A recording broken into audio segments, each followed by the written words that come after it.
ಪದ್ಮಾನನೆ ಪದ್ಮವೂರು ಪದ್ಮಾಕ್ಷಿ ಪದ್ಮಸಂಭವೆ ತನ್ಮೇ ಭಜಸಿ ಪದ್ಮಾಕ್ಷಿ ಏನ ಸೌಖ್ಯಂ ಲಭಾಮ್ಯಹಂ. ಇದು ಆ ಶ್ರೀ ಸೂಕ್ತದ ಫಲಶ್ರುತಿಯ 9ನೇ ಮಂತ್ರ ನಮಗೆ ಕಂಡು ಬರುವಂಥದ್ದು.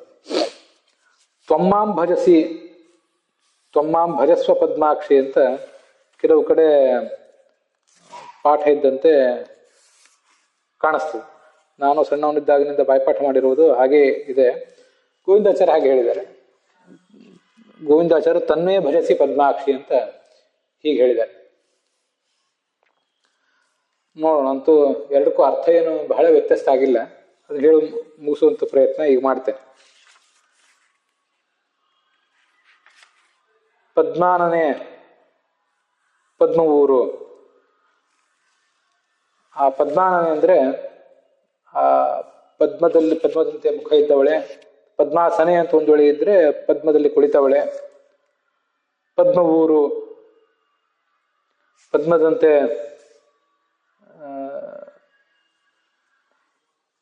ಆ ಪದ್ಮವೂರು ಅನ್ನೋದಕ್ಕೆ ತನ್ನ ತೊಡೆ, ನಿತಂಬ ಇತ್ಯಾದಿ ಭಾಗಗಳನ್ನು ಕಮಲದಲ್ಲಿ ಇಟ್ಕೊಂಡು ಕೂತ್ಕೊಂಡವಳೆ ಅಂತ ಅದರ ಅರ್ಥ.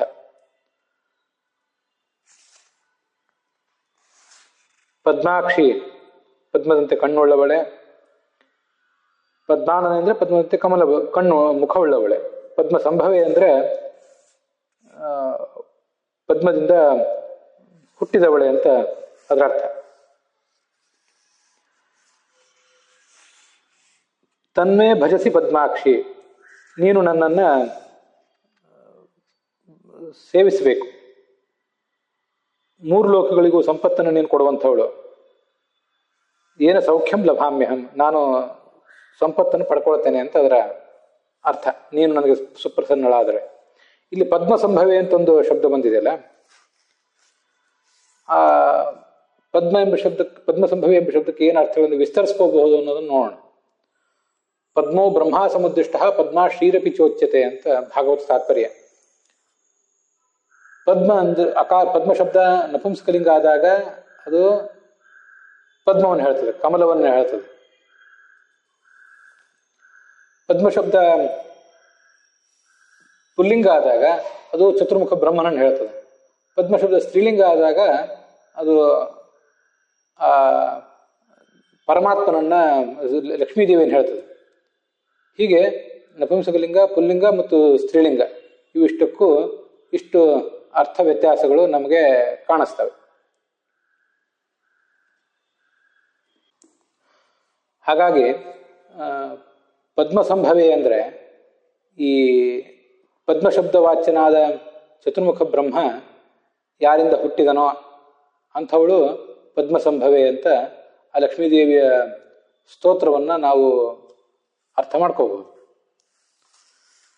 ತ್ವಮ್ಮಾಂ ಭಜಸ್ವ ಪದ್ಮಾಕ್ಷಿ ಅಂತ ಇನ್ನೊಂದು ಪಾಠ ಇದ್ರೆ, ನೀನು ನನ್ನನ್ನು ಸೇವಿಸು, ನನ್ನನ್ನು ಬಂದು ಸೇರು ಅಂತ ಅದರ ತಾತ್ಪರ್ಯ.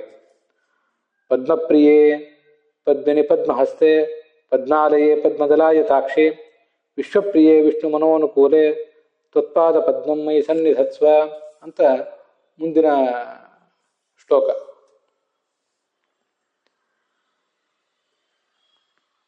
ಪದ್ಮಪ್ರಿಯೆ, ಪದ್ಮ ಅಂದರೆ ಪರಮಾತ್ಮ. ಪದಗತವು ಸರ್ವಜ್ಞನಾದವನು ಅಥವಾ ಸರ್ವತ್ರ ವ್ಯಾಪ್ತನಾದವನು. ಪದ್ಯತೆ ಸರ್ವತ್ರ ಸ್ಥಿತನಾದವನು. ಮತ್ತೆ ಮಾತಿ ಸರ್ವಜ್ಞನಾದವನು. ಹೀಗೆ ಆತ ಪದ್ಯತೆ ಮಾತಿ ಚೈತಿ ಪದ್ಮ ಪರಮಾತ್ಮ, ಅವನಿಗೆ ಪ್ರಿಯಳಾದವಳು. ಮತ್ತೆ ಪದ್ಮಿನಿ, ಪದ್ಮವನ್ನು ಕೈಯಲ್ಲಿ ಧರಿಸಿದವಳು. ಪದ್ಮಹಸ್ತೆ ಅಂದರೆ ಪದ್ಮವನ್ನು ಧರಿಸಿದವಳು. ಪದ್ಮಿನಿ ಅಂದ್ರೆ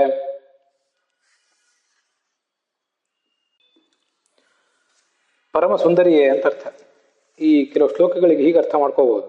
ಅದು ಹಿಂದಿನ ಪದ್ಮಾನನೆ ಆ ಶ್ಲೋಕಕ್ಕೆ ಪದ್ಮಾನನೆ ಅಂದರೆ ಕಮಲದಂತೆ ಮುಖವುಳ್ಳವಳೆ, ಮತ್ತೆ ತಾವರೆಯಂತೆ ಕಮಲದಂತೆ ತೊಡೆ ಉಳ್ಳವಳೆ.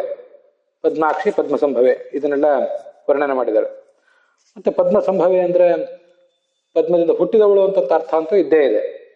ಇಲ್ಲಿ ಪದ್ಮಿನಿ ಅಂತ ಏನು ಬಂದಿದೆಯಲ್ಲ, ಆ ಪದ್ಮಿನಿ ಅಂತ ಇನ್ನೊಂದು ಮುಂದೆ ಆ 10ನೇ ಮಂತ್ರ ಫಲಸ್ತುತಿಯಲ್ಲಿ ಆ ಪದ್ಮಿನಿ ಅನ್ನೋದಕ್ಕೆ ಏನು ಅರ್ಥ ಮಾಡಬಹುದು?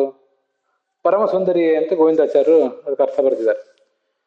ಈ ವಾತ್ಸ್ಯಾಯನ ಕಾಮಸೂತ್ರ, ಅನಂಗರಂಗ, ವಾತ್ಸ್ಯಾಯನಂದು ಕಾಮಸೂತ್ರ, ಇನ್ನು ಉಳಿದ ಕೆಲವು ಗ್ರಂಥಗಳು ಅನಂಗರಂಗ, ಕೇಲಿ ಕುತೂಹಲ ಮೊದಲಾದದ್ದು. ಅಲ್ಲೆಲ್ಲ ಈ ಸ್ತ್ರೀಯರಲ್ಲಿ ಪದ್ಮಿನಿ, ಚಿತ್ರಿಣಿ, ಶಂಕಿನಿ, ಹಸ್ತಿನಿ ಅಂತ ಹೀಗೆ 4 ರೀತಿಯ ಸ್ತ್ರೀಯರನ್ನ ವರ್ಣನೆ ಮಾಡಿದ್ದಾರೆ ಅವರು ಸ್ವಭಾವಕ್ಕನುಸಾರವಾಗಿ. ಅದರಲ್ಲಿ ಪದ್ಮಿನಿ ಅನ್ನುವ ಸ್ತ್ರೀ ಅವರ ದೈಹಿಕ ಲಕ್ಷಣ ಮತ್ತು ಮಾನಸಿಕ ಲಕ್ಷಣಕ್ಕನುಸಾರವಾಗಿ ಅತ್ಯಂತ ಶ್ರೇಷ್ಠವಾದಂತಹ ಸ್ತ್ರೀ. ಪದ್ಮಿನಿ ವರ್ಗ ಅನ್ನೋದು ಅತ್ಯಂತ ಶ್ರೇಷ್ಠ ವರ್ಗ ಅಂತ ಅಲ್ಲಿ ಕಂಡು ಬರ್ತದೆ. ಅದರಿಂದ ಪದ್ಮಿನಿ ಅಂದ್ರೆ ಅತ್ಯಂತ ಸುಂದರಿಯೇ ಅಂತ ಅರ್ಥ ಮಾಡ್ಕೊಳ್ಳುವುದು ಯೋಗ್ಯ. ಪದ್ಮದಲಾಯತಾಕ್ಷಿ, ಪದ್ಮದಂತೆ ವಿಸ್ತೃತವಾದ ಕಣ್ಣಿದ್ದವಳು. ವಿಶ್ವಪ್ರಿಯೆ, ವಿಶ್ವಶಬ್ದದಿಂದ ವಾಚ್ಯನಾದ ಪರಮಾತ್ಮನ ಪತ್ನಿ. ವಿಷ್ಣು ಮನೋನುಕೂಲೆ, ಅವನ ಮನಸ್ಸಿಗೆ ಅನುಕೂಲವಾಗಿ ನಡೆಯುವಂಥವಳು. ತ್ವತ್ಪಾದ ಪದ್ಮ ಮೈ ಸನ್ನಿಸತ್ಸ್ವ, ನಿನ್ನ ಪಾದಕಮಲವನ್ನ ನನ್ನಲ್ಲಿಡುವಂತ ಪ್ರಾರ್ಥನೆ. ಸರಸಿಜನಿಲೆಯೇ ಸರೋಜಹಸ್ತೆ ಧವಲತರಾಂ ಶುಕ ಗಂಧಮಾಲ್ಯ ಶೋಭೆ ಭಗವತೆ ಹರಿವಲ್ಲಭೆ ಮನೋಜ್ಞೆ ತ್ರಿಭುವನ ಭೂತಿಕರಿ ಪ್ರಸೀದ ಮಹ್ಯಂ. ಸರಸಿಜನಿಲೆಯೇ, ಈ ಕಮಲದಲ್ಲಿ ಕೂತ್ಕೊಂಡಂಥವಳು, ಕಮಲವನ್ನು ಕೈಯಲ್ಲಿ ಹಿಡ್ಕೊಂಡಂಥವಳು, ಮತ್ತೆ ಬೆಳ್ಳನೆ ಬಟ್ಟೆಯನ್ನು ಧರಿಸಿದಂಥವಳು.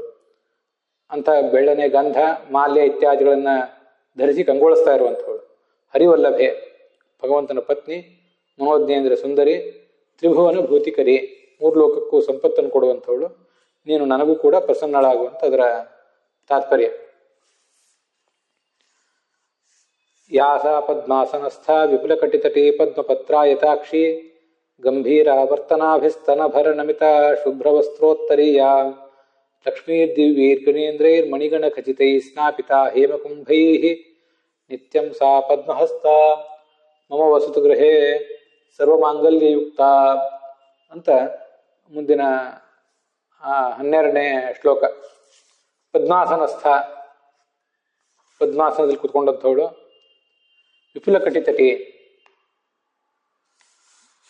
ಅವಳ ಶರೀರದ ಮಧ್ಯಭಾಗ ಸೊಂಟ ಕೃಶವಾಗಿರ್ತದೆ, ಆದರೆ ಸೊಂಟದ ಕೆಳಗಿನ ಭಾಗ ವಿಸ್ತೃತವಾಗಿರ್ತದೆ. ಅದೊಂದು ಸ್ತ್ರೀ ಲಕ್ಷಣ. ಪದ್ಮಪತ್ರದಂತೆ ವಿಸ್ತೃತವಾದ ಕಣ್ಣಿದ್ದವಳು, ಆಳವಾದಂಥ ಹೊಕ್ಕಳಿದ್ದವಳು, ಎದೆಯ ಭಾರಕ್ಕೆ ಬಗ್ಗಿದವಳು, ಶುಭ್ರವಾದಂಥ ವಸ್ತ್ರವನ್ನು ಧರಿಸಿದಂಥವಳು, ಉತ್ತರೀಯವನ್ನು ಧರಿಸಿದಂಥವಳು. ಲಕ್ಷ್ಮೀ ದಿವ್ಯೈಹಿ ಗಜೇಂದ್ರೈಹಿ, ಶ್ರೇಷ್ಠ ಆನೆಗಳು ತಮ್ಮ ಮಣಿಗಣ ಖಚಿತವಾದ ಚಿನ್ನದ ಕೊಡೆಗಳಿಂದ ಅವಳಿಗೆ ಅಭಿಷೇಕ ಮಾಡ್ತಾ ಇವೆ. ಪದ್ಮಹಸ್ತ, ಕೈಯಲ್ಲಿ ಪದ್ಮವನ್ನು ಧರಿಸಿದ್ದಾಳೆ. ಮಮ ವಸತು ಗೃಹೇ ಸರ್ವ ಮಾಂಗಲ್ಯ ಯುಕ್ತ, ಸರ್ವ ಮಾಂಗಲ್ಯಗಳನ್ನು ನನಗಳು ಕೊಡಬೇಕು, ನನ್ನ ಮನೆಯಲ್ಲಿ ವಾಸ ಮಾಡಬೇಕು. ಸರ್ವಮಂಗಲ ಮಾಂಗಲ್ಯೇ ಶಿವೇ ಸರ್ವಾರ್ಥ ಸಾಧಿಕೆ ಶರಣ್ಯೇ ತ್ರ್ಯಂಬಕೆ ದೇವಿ ನಾರಾಯಣಿ ನಮೋಸ್ತುತೆ. ಎಲ್ಲ ಮಂಗಲ ವಸ್ತುಗಳು ಜಗತ್ತಿಂದ ಏನಿವೆ ಅವೆಲ್ಲದಕ್ಕೂ ಕೂಡ ಮಾಂಗಲ್ಯ ಕೊಟ್ಟವಳು ನೀನು. ಶಿವೆ ಅಂದರೆ ಮಂಗಲ ಸ್ವರೂಪಳು, ಸುಖ ಸ್ವರೂಪಳು. ಸರ್ವಾರ್ಥ ಸಾಧಿಕೆ, ಎಲ್ಲ ರೀತಿಯಾದ ಅರ್ಥಗಳನ್ನು ನಮ್ಗೆ ಕೊಡುವಂಥವಳು. ಶರಣ್ಯೇ, ಶರಣಾಗತ ರಕ್ಷಕನು. ತ್ರ್ಯಂಬಕೆ, 3 ಕಣ್ಣಿನ ದುರ್ಗಾದೇವಿ. ನಾರಾಯಣಿ, ನಾರಾಯಣನ ಪತ್ನಿ. ನಮೋಸ್ತುತೆ ಅಂತ ವರ್ಣನೆ. ಮಹಾದೇವಿಯೇ ಚ ವಿದ್ಮಹೇ ವಿಷ್ಣು ಪತ್ನಿ ಚ ಧೀಮಹಿ ತನ್ನೋ ಲಕ್ಷ್ಮೀ ಪ್ರಚೋದಯಾತ್ ಅಂತ ಇದೊಂದು ಮಂತ್ರ. ಮಹಾಲಕ್ಷ್ಮೀ ಚ ವಿದ್ಮಹೇ, ಅವಳನ್ನ ನಾ ತಿಳ್ಕೊಳ್ಳಿಕ್ಕೆ ಪ್ರಯತ್ನ ಪಡ್ತೇನೆ. ವಿಷ್ಣು ಪತ್ನಿಯಾದ ಅವಳನ್ನು ಧ್ಯಾನಿಸ್ತೇನೆ. ಇದು ಬಹುವಚನ ಎಲ್ಲವೂ ಕೂಡ. ನಾನು ಏಕವಚನ ಹೇಳಿದೆ, ವಸ್ತುತಃ ಬಹುವಚನ ಇವೆಲ್ಲವೂ. ಲಕ್ಷ್ಮೀ ಗಾಯತ್ರಿ ಅಂತ ಇದನ್ನು ಹೇಳಬಹುದು. ತನ್ನೋ ಲಕ್ಷ್ಮೀ ಪ್ರಚೋದಯಾತ್ ಅಂತ ಲಕ್ಷ್ಮೀದೇವಿ ನಮ್ಮನ್ನ ಸರಿಯಾದ ಮಾರ್ಗದಲ್ಲಿ ಮುನ್ನಡೆಸಲಿ ಅಂತ ಅವಳೆದುರಿಗೆ ಪ್ರಾರ್ಥನೆ. ಅಲ್ಲಿಗೆ ಈ ಶ್ರೀ ಸೂಕ್ತದ ಫಲಶ್ರುತಿಯ ಕೊನೆಯ ಮಂತ್ರ ಮತ್ತು ಶ್ರೀ ಸೂಕ್ತದ ವಿವರ ಇದೆಲ್ಲವೂ ಕೂಡ ಸಮಾಪ್ತವಾಗಿದೆ.